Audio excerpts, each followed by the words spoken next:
Hello, everyone, and welcome to the Federal Trade Commission's Tech Summit on AI. I'm Stephanie Nguyen, Chief Technologist of the Office of Technology. A year ago, Chair Khan and the commissioners voted to establish the Office of Technology to ensure that the FTC remains nimble and keeps pace with evolving markets. Thanks to staff and the leadership across the agency, we built on solid foundations and hit the ground running to execute our mandate against a quickly evolving tech landscape. And since then, we've hired some of the most talented technologists in the country, committed to amplifying the benefits of tech, curbing its harms, and enforcing the law. This moment comes at a critical time. We're stacked against deep-pocketed corporate incumbents who can hire the sharpest software engineers, designers, and researchers in the world to boost and protect their bottom line. And at the same time, perhaps more quietly over the years, there's been a unique shift in the application of what a technologist is in government. Beyond building, designing, and deploying digital products and services at agencies like U.S. Digital Service, GSA, and 18F, law enforcement agencies like the FTC Consumer Financial Protection Bureau and the Department of Justice are firing up a surge of tech capacity on cases, investigations, policies, and rules. And as public servants, we have our own bottom line that drives our work to serve and protect the American people. To date, we've onboarded a dozen brilliant technologists with skill sets to cover a broad swath of the economy, including a software engineer and journalist who built an open source Tor browser for iPhone, a geneticist with deep machine learning expertise in health, a privacy engineer who developed safeguards for AI for kids and teens, and an investigative data journalist who covered algorithmic discrimination and the gig economy. Scrappy, relentless, and adaptable, this small but mighty team is making the most of the resources we have. We're working directly on the cases and investigations and engaging in the policy and horizon scanning research. And we're receiving input from the communities who have been overwhelmed by security breaches, surveilled by hidden data brokers, and squeezed out by the companies who have outsized power. Today, the FTC is convening the summit to examine layers of the AI tech stack to understand the extent of competition across the various layers and sublayers and their potential impacts on consumers. We will look at three layers: hardware and infrastructure, data and models, and consumer applications. The first panel will focus on the computational infrastructure of AI, including computer microprocessors and cloud services. The discussion will look into how dominant firms can have control over key hardware inputs like semiconductor chips. And we've highlighted that cloud computing is a central part of the economy. Our request for information flagged submissions that raise concerns about widespread reliance on a number of cloud providers, potential security risks, and business practices affecting competition. The second panel will discuss data and its use in training AI models.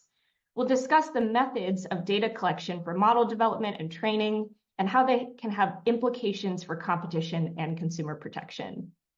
Through rigorous enforcement, the FTC has highlighted how companies can collect, use, and abuse user data, which can be magnified with the speed and scale of generative AI. We've seen that third-party tracking pixels enable platforms to amass, analyze, and infer information about user activity. And we know that highly private data through voice recordings and videos can be used to train algorithms. AI facial recognition technology can recklessly be used for surveillance purposes. And finally, the third panel will examine another area of longtime interest to the FTC, including the impacts of how AI is being deployed in consumer applications. We use many tools at the FTC to uncover these benefits and harms. For digital artists, sci-fi writers, and musicians, we recently held a roundtable and published a report to amplify their perspectives on how generative AI is impacting their creative fields. And to prevent, monitor, and evaluate fraud and scams through AI-enabled voice cloning, we're partnering with the Bureau of Consumer Protection on an exploratory challenge. Above all today, we're eager to be learning. We've got a full lineup today with speakers from diverse sectors: startup founders, civil society advocates, researchers, and government officials. Thanks again for joining, and without further delay, I'll turn it over to Chair Khan. Thanks so much, Stephanie. Good afternoon, everybody. And thanks so much for joining the FTC's first technology summit on artificial intelligence. I'm so excited for this event and really thrilled to welcome all of our panelists. We've really managed to secure a fantastic set of folks with deep expertise.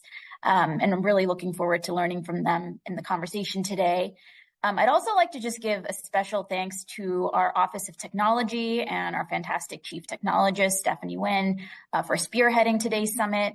As Stephanie noted, the Office of Technology is relatively new, but I've just been so struck by how they've hit the ground running and really ensured that the FTC is on the front lines of tackling some of these new challenges that artificial intelligence tools are presenting, from the voice cloning challenge that they've set up to convening our conversations with creators to make sure that we're continuing to learn and able to adapt and update the application of our tools and legal authorities as needed.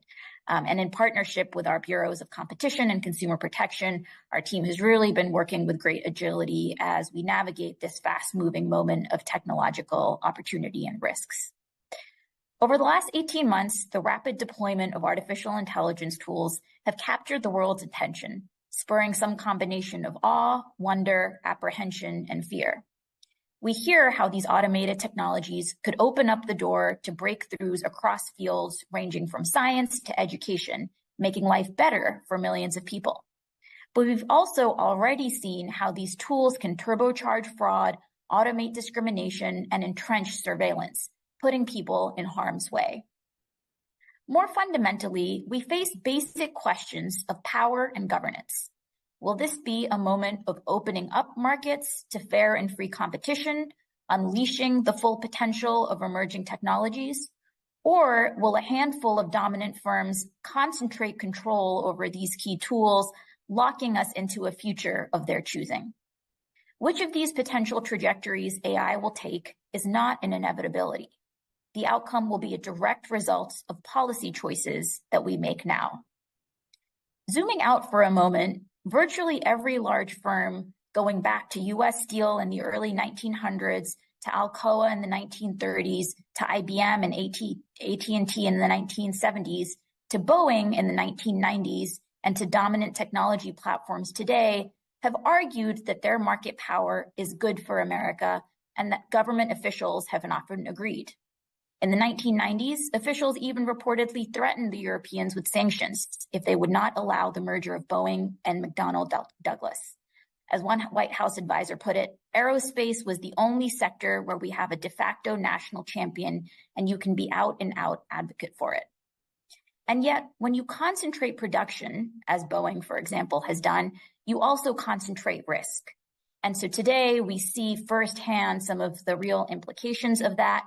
To quote United Airlines CEO Scott Kirby, that 1997 mega deal is what led directly to the transformation of Boeing from a highly profitable world-class engineering enterprise to an ossified money-losing corporation with dangerous quality issues that we're now seeing firsthand.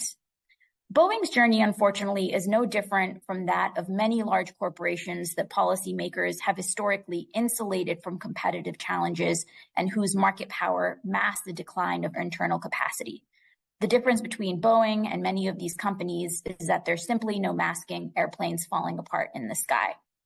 And so I think this recent experience just really underscores the stakes of the decision we face as we choose between a future where we're continuing to consolidate, control, and power versus really enabling and empowering open markets and fair competition. Similarly, we face similar questions prompted by new technologies in the mid-2000s at the onset of the Web 2.0 era. And unfortunately, we saw that what began as revolutionary set of technologies ended up concentrating enormous private power over what have become near essential services. And through aggressive strategies to acquire or lock out companies that threaten their position, a handful of firms solidified their dominance while locking in business models that we now realize came at the expense of our privacy and security. Lawsuits around the country have surfaced the heavy costs from the decimation of independent journalism to serious harm to kids' mental health. Today, policymakers across government recognize the importance of learning from these missteps as we navigate the challenges and opportunities posed by AI. At the FTC, the rapid development and deployment of AI is informing our work across the agency as we look to promote fair competition and protect Americans from unfair or deceptive tactics. There's no AI exemption from the laws on the books, and we're looking closely at the ways that companies may be using their power to thwart fair competition or trick the public. As part of this effort, the Commission today is launching a market inquiry into the investments and partnerships being formed between AI developers and major cloud service providers. Through using the agency's 6B authority, we are scrutinizing whether these ties enable dominant firms to exert undue influence or gain privileged access in ways that could undermine fair competition across layers of the AI stack. As we continue this work, a few key principles are top of mind. First, we are squarely focused on how business models drive incentives. Just as we've seen behavioral advertising fuel the endless collection of user data, model training is emerging as another feature that could further incentivize surveillance. The FTC's work has made clear that these business incentives cannot justify violations of the law. The drive to refine your algorithm cannot come at the expense of people's privacy or security, and privileged access to customers' data cannot be used to undermine competition. We similarly recognize the ways that consumer protection and competition enforcement are deeply connected, with privacy violations fueling market power, and market power in turn enabling firms to violate consumer protection laws. And our remedies will continue to focus on deleting the models themselves in addition to unlawfully collected data. Second, we are squarely focused on aligning liability with capability and control. This requires looking upstream and across layers of the AI stack to pinpoint which actor is driving or enabling the lawbreaking and is best positioned to put a stop to it. What AI liability regimes will ultimately look like is still an open question, but our enforcement experience in other domains will directly inform how the FTC approaches this work. For example, our recent robocall enforcement sweep not only targeted telemarketers and the companies that hired them, but also looked upstream to the lead generators and voice over internet protocol providers that enabled the illegal telemarketing. And in our recent work to combat scams, we are holding upstream payment actors like Walmart accountable for knowingly facilitating the fraud.